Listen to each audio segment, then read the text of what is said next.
2, 3. Free to one. Hey everybody, my name is Ashley, and today I want to talk about freedom. Maybe you feel like you don't have a ton of freedom right now. I remember I felt that way when I was in middle and high school too. But what I've learned is that we actually do have some freedom. It just needs to be looked at a little differently. For example, you have the freedom to decide what to do with your words and your actions, your thoughts, and your choices. Even if there are rules or boundaries in your life, you ultimately have the freedom to decide how you're gonna respond to them. You see, every single day, we have the choice to decide what we do with the freedom God gives us. What should we do with our freedom? As followers of Jesus, this is an especially important choice. Why? Because how we use our freedom says something to the world about Jesus. Think about it. If kids at your school know that you're a Christian or that you go to church or you have a relationship with God, they're probably going to assume a few things about the way you live your life, right? What do you think they'll assume? Maybe you thought other people would think that you would never say anything mean, or that you're never going to party, or you would never gossip, or you certainly would never post those kind of pictures on social media. And while all of those things may be good, the reality is we're all human. We're all going to make mistakes, and we're all gonna make some not so great choices with our freedom along the way. And when we do, sometimes it feels like the whole world is judging us for it. Even though we know that God offers us forgiveness when we mess up, we feel like the rest of the world isn't so quick to forgive us. In fact, they're actually much quicker to judge. Now, can we all just agree to be honest here? Sometimes we're just as quick to judge others too. Sometimes we use our freedom to speak unkindly or be harsh or assume something about the people around us. If you don't know what this is,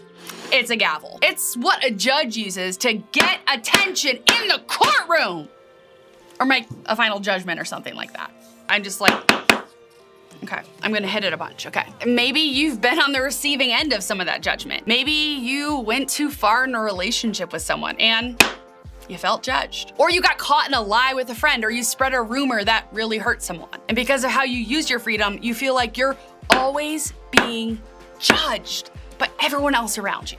Or maybe you're using your freedom to judge other people. Maybe you see students who come to church every Sunday who don't live out what they believe the rest of the week. And instead of showing them kindness, you judge. You make assumptions about who they really are based on what they post on Instagram, or who they hang out with, or what they wear, or the language they use, and who they date. No matter how many times they show up to church or small group, you're keeping score of what they're doing that you think is wrong. Even if you never say it out loud, you are judging them every time you think about them. Or maybe you're not sure what you think about this whole faith thing. You're trying to figure out what faith looks like in your own life. Or you're not sure if you even believe in God. And when you see so many people using their freedom to judge, it certainly doesn't make this whole faith thing seem that great to you. I think the problem is a lot of us are using our freedom to judge the way others are using their freedom. We're banging the gavel every time we judge someone based on the choices they've made or who they are. And when we make judgment the point, I think we're actually missing an opportunity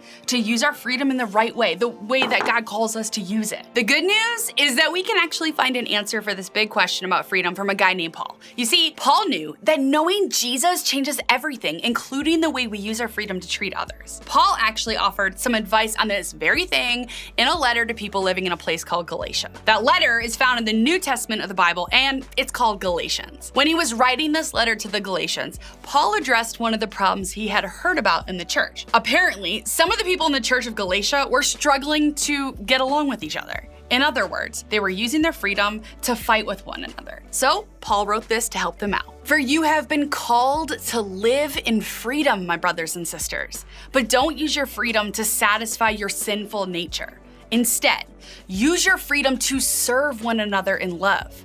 For the whole law can be summed up in this one command: love your neighbor as yourself.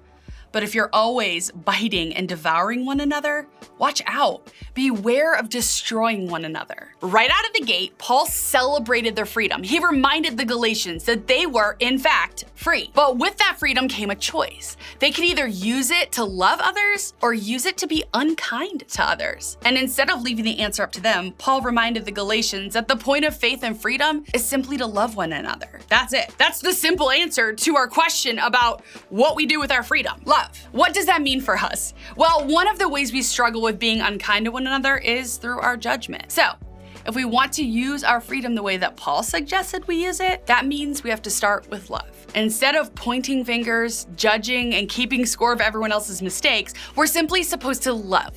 In other words, loving others is the whole point. We know this is true, not just because of Paul's words, but because Jesus himself said it. One of his closest followers wrote down what they heard Jesus say about this topic, so we could read it today. Take a look. "This is my commandment. Love each other in the same way I have loved you." Jesus loves us without judgment. Jesus loves us totally and completely, and that's the same way he commands us to love others. He's asking us to remember that loving others is the whole point. Instead of worrying about other people's choices outside of small group, simply love them when they show up to small group. Instead of thinking about all the reasons they maybe shouldn't be welcomed at church, simply love and welcome them. Instead of fighting, talking, or worrying about the behaviors, actions, and choices of other people, stop judging and simply love. Honestly, isn't that the way we all want to be treated? If you're feeling a lot of judgment from others, wouldn't you say you could use a little more love? Imagine what our schools, our churches, or our groups might be like if we all made the choice to follow the command Jesus gave us to love others. Imagine the way we'd reflect Jesus to others if remembering that loving others is the whole point. Look back at what Paul said could happen when we use our freedom to judge instead of love. But if you're always biting and devouring one another, watch out.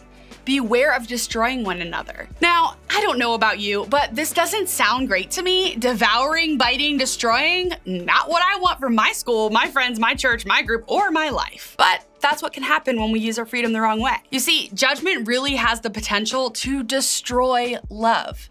Think about it. A rumor has the potential to destroy someone's reputation. Speaking unkindly has the potential to destroy someone's confidence. A rude welcome at church has the potential to make someone never want to come back. But it doesn't have to be that way. We have a choice, and since we have that freedom, we need to choose love because loving others is the whole point. So let's start by thinking back on the past week. First, ask yourself, how have I judged someone else this week? Think about what you do with your negative opinions of others. Be honest with yourself and think about where you might be using your freedom to judge. Then, think about how you can love that person this week. If there's a person in your life who you find yourself judging instead of loving, ask yourself, what can I do to start encouraging them instead? I think you'll be surprised at how quickly your opinion of that person will change when you start choosing to love them instead of judge them. Because remember, loving others is the whole point. Let's commit to starting this in our groups today. As you go, think about sharing with your group the ways you might be using your freedom to judge rather than love others. Talk about how you as a group can change that